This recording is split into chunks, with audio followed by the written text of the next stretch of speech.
This is the story of a man named Stanley. Stanley worked for a company in a big building where he was employee number 427. Employee number 427's job was simple. He sat at his desk in room 427 and he pushed buttons on a keyboard. Orders came to him through a monitor next to his desk, telling him what buttons to push, how long to push them, and in what order. This is what employee 427 did every day of every month of every year.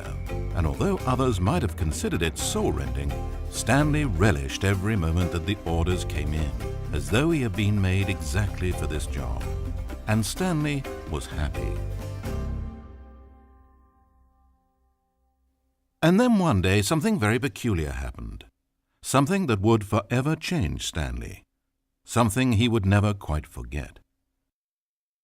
He had been at his desk for nearly an hour when he realized that not one single order had arrived on a monitor for him to follow. No one had showed up to give him instructions, call a meeting, or even say hi. Never in all his years at the company had this happened, this complete isolation. Something was very clearly wrong. Shocked, frozen solid, Stanley found himself unable to move for the longest time. But as he came to his wits and regained his senses, he got up from his desk and walked out into the hallway. Stanley decided to go to the staff lounge to check on his co-workers. He never functioned well by himself and constantly needed support and guidance from others, so the thought of total solitude was terrifying to him. When Stanley came to a set of two open doors, he entered the door on his left.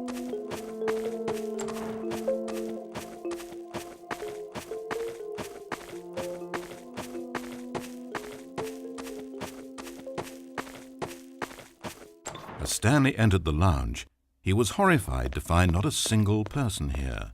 He decided he would walk up to see his boss, hoping that he would find an answer there.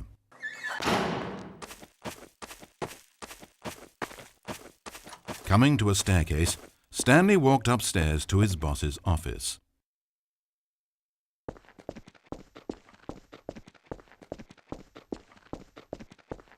But Stanley just couldn't do it.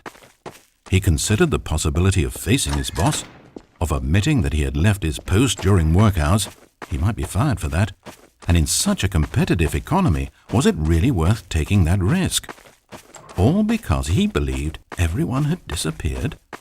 His boss would think he was crazy. And then something occurred to Stanley. Maybe, he thought to himself, maybe I am crazy. Everyone I know simply vanishing out of the blue, there's almost no other explanation for it. And a nagging fear began to creep up in his mind.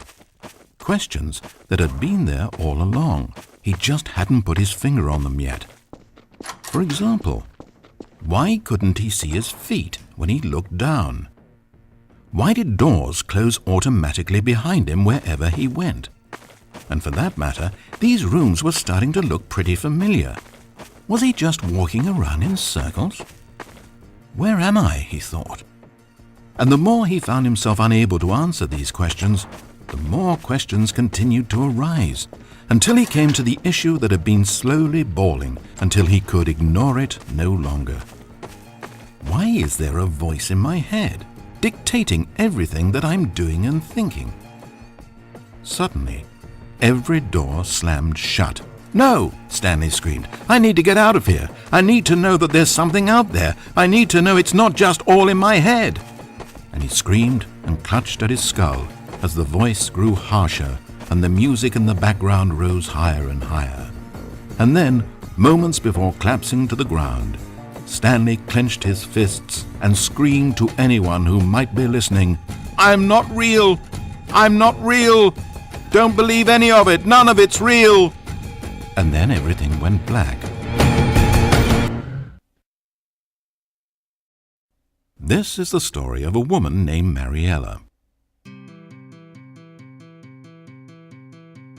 Mariella woke up on a day like any other. She got dressed, went to work, clocked in, clocked out, and then she walked home.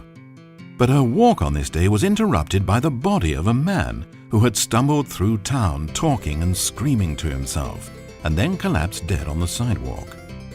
Moments after seeing him, she would turn, run to the nearest police station and call for an ambulance. But for just a few brief seconds, she merely stood there, unable to move. The tragedy was not the death of a single person. It was that she would never know this man's story, never hear in his own words what had happened to him, or what he believed had happened to him. For to know these things would be to exist inside the head of the man himself. So all she could do was observe from a distance and pity him. But Mariella had places to be and people to meet with, very important people, whose impressions of her would affect her career and indeed the rest of her life. She stood there for only a moment, looking down at the body, and then she ran.